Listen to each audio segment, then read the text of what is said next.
ये कोई सपना तो नहीं है? Ouch! No, this is not a dream. Wow!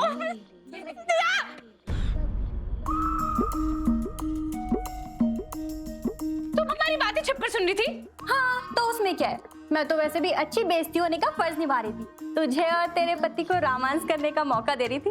मौका देना नहीं कहते, बेशर्मी कहते हैं। हाँ, कुछ भी कहते हो, पर पहले मुझे ये बता कि बेबी मान क्या होता है? बेबी मून होता है जब हस्बैंड और वाइफ बेबी होने से पहले घूमने जाते हैं। That's called baby moon.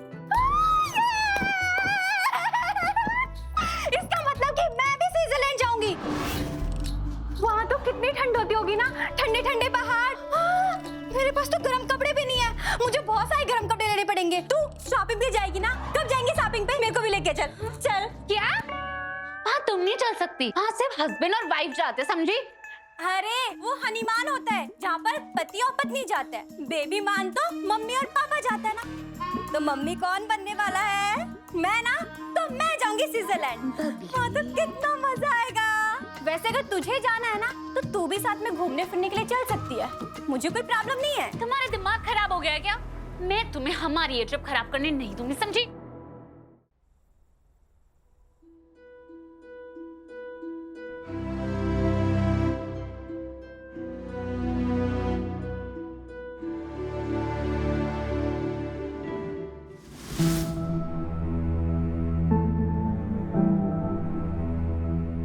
अभी तुमने एसी का टेम्परेचर इतना कम क्यों कर रखा है? स्विट्जरलैंड में बहुत ज्यादा ठंड होती होगी ना, वहाँ के ठंडे ठंडे पहाड़। तो मैं बस आदत बना रही हूँ, वहाँ जाके मुझे ठंड ना लगे। क्या बात है उन्नति, इतना रेस्टलेस क्यों फील कर रही हो? कुछ नहीं ध्रुव, मैं सोच रही थी कि जब हम स्विट्जरलैंड जाएंगे, बबली तो घर पर अकेली हो जाएगी ना। वो ना मुझ पर फुल्ली डिपेंडेंट है, और तुम चाची स्मिता को तो अच्छे से जानते हो, कितनी बनती है उनकी साथ में। हाँ ठीक है उन्नति, तुमने बबली को इतना डिपेंडेंट रखा ही क्यों अपने पे? अब चाची और स्मिता तो ऐसे भी मजाक करते हैं ना, वो थोड़े ना कोई सच में परेशान करने वाले हैं। एंड लिसन, तुम ना बबली के लिए ऑलरेडी बहुत कर चुकी हो, तो मुझे नहीं लगता तुम्हें इतना सोचना चाहिए। और मैं स्विट्जरलैंड के प्लान की पूरी तैयारी कर चुका हूँ, इतनी लिस्ट बना ली है मैंने। तो ना तुम खुद का मूड खराब करो और ना ही मेरा।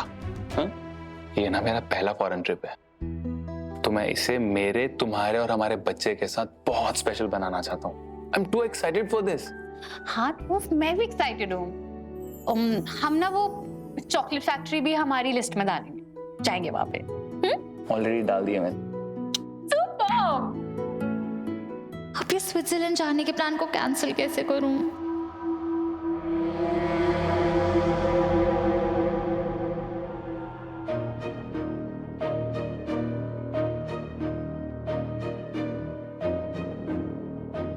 Hi mom.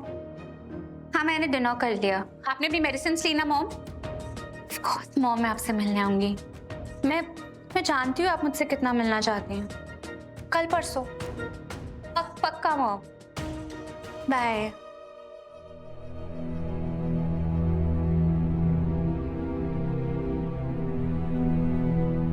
क्या बात है उन्नति, क्या हुआ?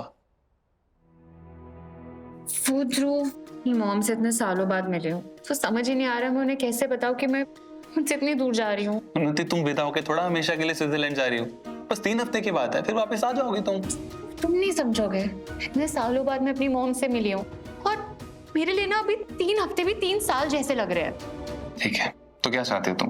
प्लान कैंसिल कर दें? नहीं नहीं, मैं ये कैसे कह सकती हूँ, और प्लान भी मैंने ही बनाया है, और अब तो रिफंड होना भी मुश्किल ही लग रहा है। पैसे वेस्ट हो जाएंगे ना ध्रुव। देखो उन्नति, ये प्लान ना मैंने बस तुम्हारे लिए बनाया था, पर अगर अब तुम नहीं जाना चाहती हो तो कोई बात नहीं। नहीं ध्रुव, मैं जाना चाहती हूँ, पर मुझे थोड़ी ना पता था कि एकदम से मेरी मॉम इतने सालों बाद आ जाएंगे। Listen, I know, okay? और मैं ट्रैवल एजेंसी से बात करूंगा कि कितने पैसे वापस दे सकते हैं। Thank you so much Dhruv. It's okay.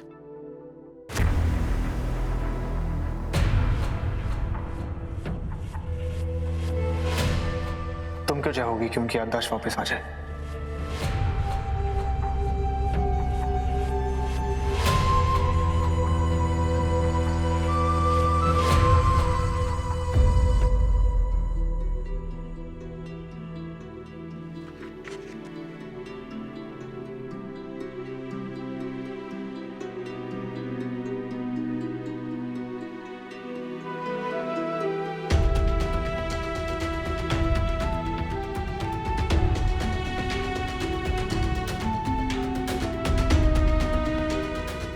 सही थे राघव।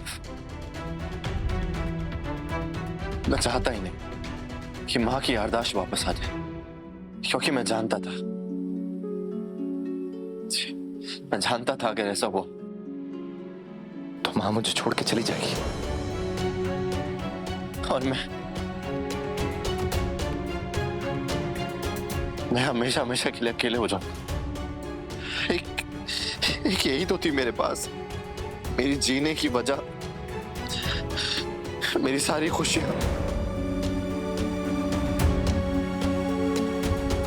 मेरी प्यारी माँ।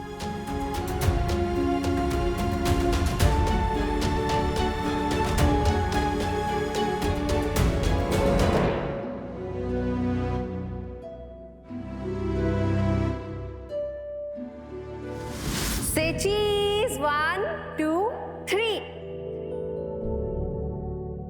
मुझे नहीं खिंचवानी इसके साथ फोटो।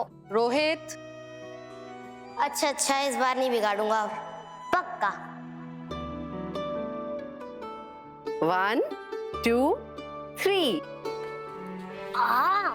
अब नहीं छोड़ूंगी तेरा हाथ। रोहित के बच्चे, मेरा हाथ छोड़ दे, बहुत दर्द हो रहा है। पहले फोटो खिंचवा। अच्छा ठीक है। हाथ छोड़ मेरा।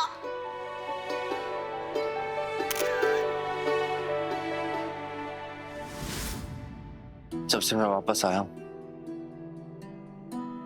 मैंने तुम्हारे साथ बहुत मिसबिहेव किया है रीत, बहुत बदतमीजी से बात करी। जो तुम्हें सॉरी बोलना है।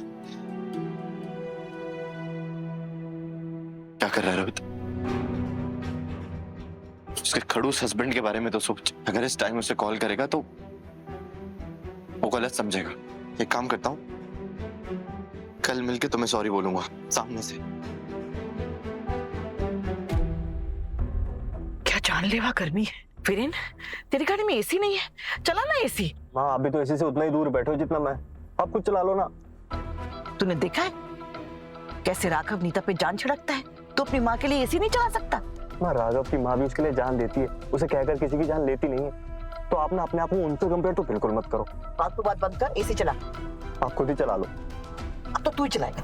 चला एसी, चला। मैंने अच्छा ठीक है। वैसे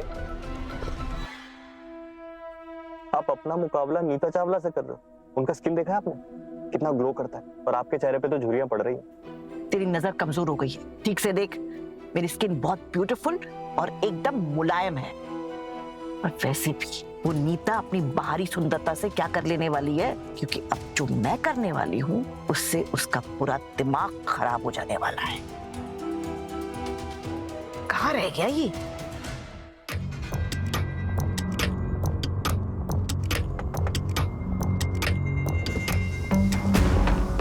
आपने जो प्रिस्क्रिप्शन भेजा था वो सब मैंने देख लिया। वो सारी दवाइयाँ पेशेंट को याददाश्त वापस लेने के लिए। ये दवाई देने के बाद कुछ भी याद नहीं रहेगा। बात आजकल की हो या सालों पुरानी, लेने वाले को कुछ भी याद नहीं रहेगा। मैं चलता हूँ।